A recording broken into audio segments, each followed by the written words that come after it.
What is going on, everyone? Welcome back to TTP Sports. I have a question for Major League Baseball. Why the hell did it take that long to call the goddamn game? We were in a 2-hour rain delay. You should have saw the radar and all of that stuff I can rant about, but I'm not going to do it because the Phillies do win in a shortened rain-delayed game. They beat the Washington Nationals by a score of 5-4. And Noah Syndergaard makes his debut for the Phillies, and he got roughed up. It didn't look pretty. It didn't look pretty. He was getting hit around the bush. And yes, I think we all should have known that, like, it was obvious we were not going to get New York Mets, Noah Syndergaard throwing 97 to over 100 miles an hour with his fastball. You can definitely tell the fastball velocity dipped a lot. Of course, he had Tommy John surgery in 2020. This is his first full season playing basically since the Tommy John surgery. And yeah, he's a completely different type of pitcher now. He's not the, going to blow it by you, not going to demand strikeouts. He's not going to get those high strikeouts per game. We all know the strikeouts per 9 and his totals are way down this year. Even though his numbers are still solid with the Angels, he's more now of a contact ground ball type of pitcher, basically like what a Kyle Gibson is. So I guess that's what you can say for Noah Syndergaard, but overall, the location was off. A lot of weak contact from the Nationals that was just finding all the holes. Just way too many hits in general. The Nationals had, 11 hits in this game, 4 runs. It just wasn't a solid debut. Was not impressed at all. Now, am I going to make a final verdict and say Noah Syndergaard sucks? No, I am not going to do that whatsoever. I'm more going to give him a few starts just here and there, just so he can get his, feet wet in the Philadelphia Phillies organization. So I'm not going to bash him too much, but I would have liked a better debut, especially against the Washington Nationals team that is not good. Like, seriously, you get Michael Franco stealing second base on you, JT overthrowing the second baseman, and then it goes into center field, and eventually the Nationals take the lead. Thank God for Rhys Hoskins, and thank God for Alec Bohm hitting a 3-run shot, and also thank God for Nick Castellanos making a fantastic throw out in right field to prevent the tying run from scoring, because if that run scores, we're still waiting for this game to get underway. Oh, thank God Nick Castellanos made that play out in right field. My goodness. This game should not have been as close as it was. It's Noah Syndergaard. If you look at the thing, I guess technically you could say he threw a complete game for a short outing.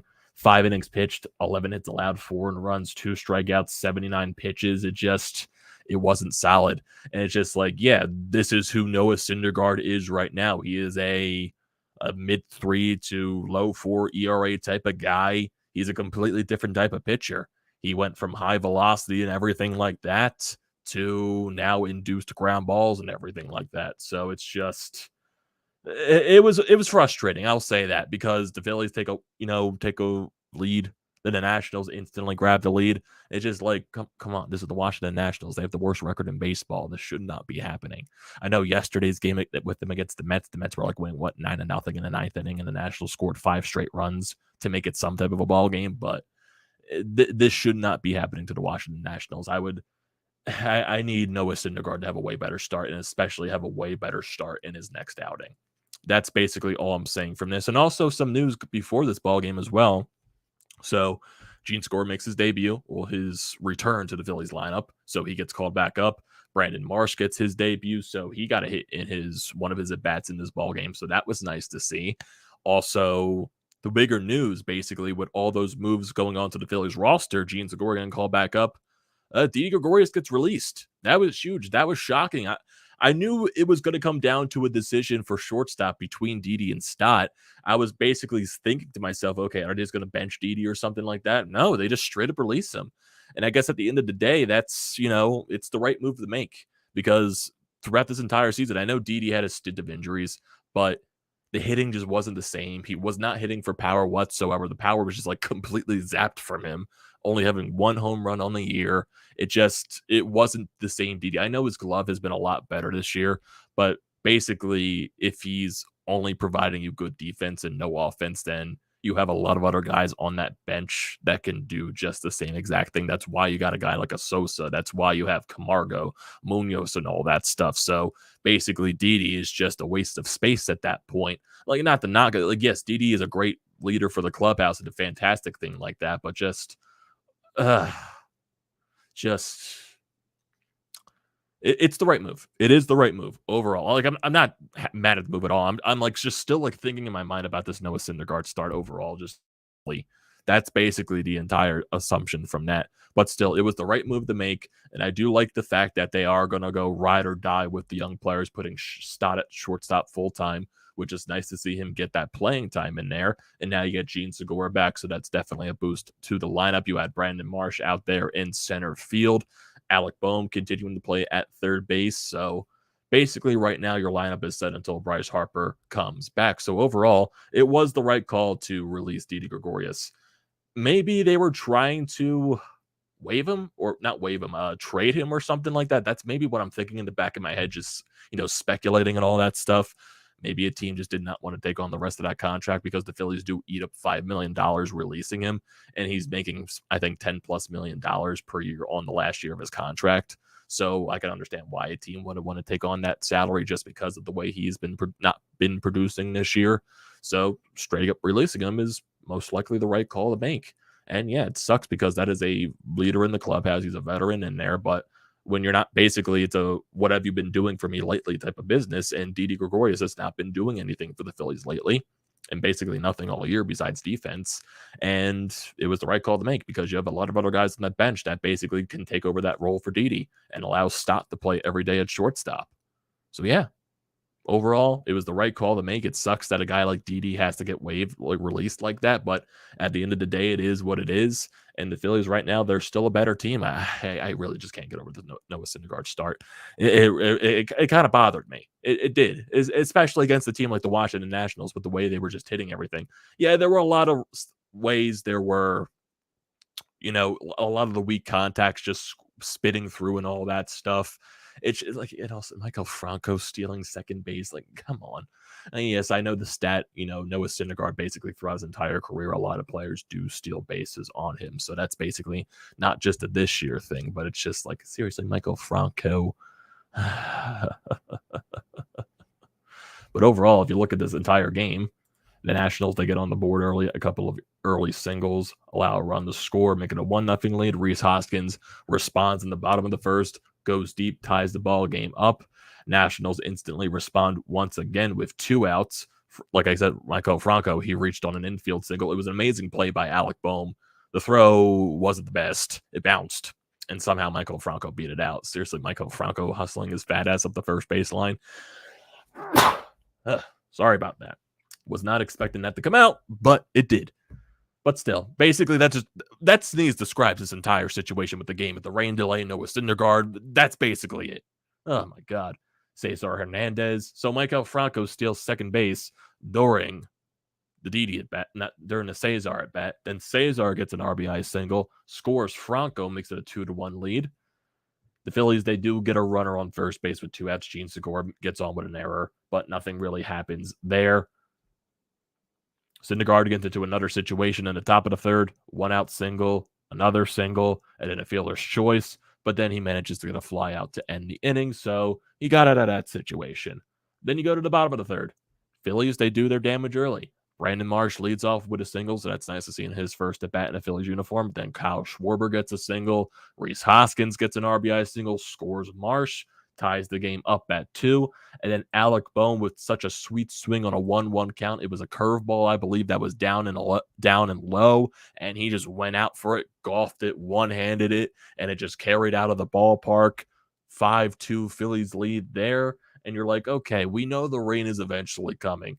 Get this thing to the bottom of the 5th inning because, when the home team is leading and it's a rain delay, it's the bottom of the 5th inning. It's technically an official game if the home team is winning at that point. So just get it to the bottom of the 5th at that point when the rain eventually comes. Top of the 4th, 1-2-3 inning for Noah Syndergaard. Okay, breeze right through that. Basically the cleanest inning of the game for Noah Syndergaard.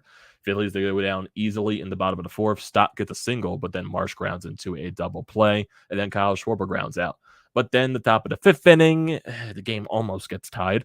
Leadoff single by Garcia, then Voits almost goes deep. This ball just carried and carried and carried. This is when the wind was starting to come in, so you can technically tell the weather was eventually going to start at some point. He gets it single. It becomes a single, goes off the wall, played by Castellanos, prevents the double from happening. But then Hernandez gets a single, scores a run there, makes it 5-3.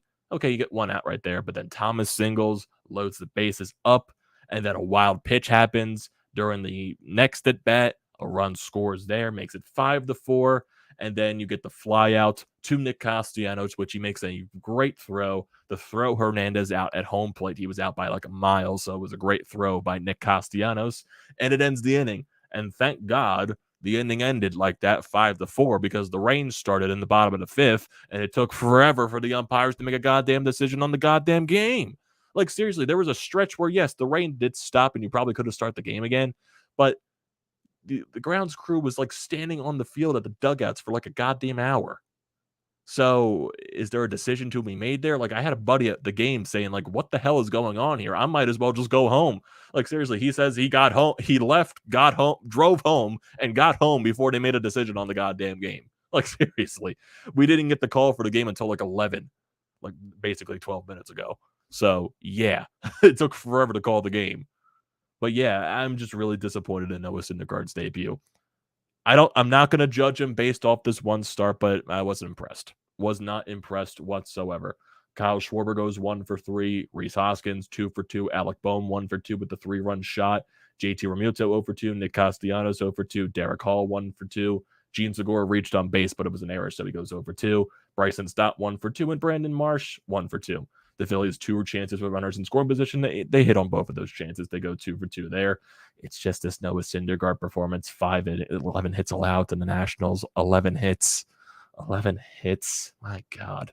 My God. His next start has to be better than this. It just has to. So you get this win. So you win the first game of the series. So if you look at the rest of the series, 3 more games left. You're going to have Kyle Gibson going up against Josiah Gray, and it's going to be an Apple television game. So joy. And Josiah Gray, we have struggled against him this year. He has dealt in the games that he has pitched against us, but looking at his previous couple of starts, 5 innings, 4 runs, 5 innings, 3 runs, 5 innings, 5 runs, 6 innings, 2 runs. That was against the Phillies. 5 2/3, 6 earned runs. So, yeah, I think it's due for a blowout game against Josiah Gray. And then Saturday's game is going to be Rangers Suarez against Patrick Corbin. That should be a win because it's Patrick Corbin. And then you're going to have Nola on Sunday going up against Corey Abbott. So, yeah, got the first win. Now get 2 more to win the series. So, overall, yeah, quick game. It should have been decided way earlier. This is going to be more of a quick hitter, boys. I see some of the comments here. I see, Scott in here and everything like that. This is like if the game was called earlier, I would have done it. I just wish it wasn't. It was called earlier. So that's basically the entire decision on that front. But yeah, I see Mr. W. I like what I saw from Marsh this game. I know it's one game. But yeah, Marsh had a solid hit. You just got to basically judge it on a couple of more games at that point. Just thinking it would have been some other. Yeah, honestly, if this was a better matchup, maybe they would have suspended the game. But I'm like, seriously, the Nationals have the worst record in baseball. Why are we waiting so long to call the game? Seriously, this is not going to affect the National season at all. Like, come on, baseball. Yeah, the Didi thing, it was hard to see, but it had to happen at the point. It was the right call to make. So I thank you, everyone, for joining this quick hitter. I appreciate everyone here. Don't forget to leave a comment in the comment section down below. Do not forget to drop a like. Do not forget to check out everything in the description below. Hit the subscribe button and use the code TTPSPORTS, $20 off your first purchase at SeatGeek. And I will see you next time.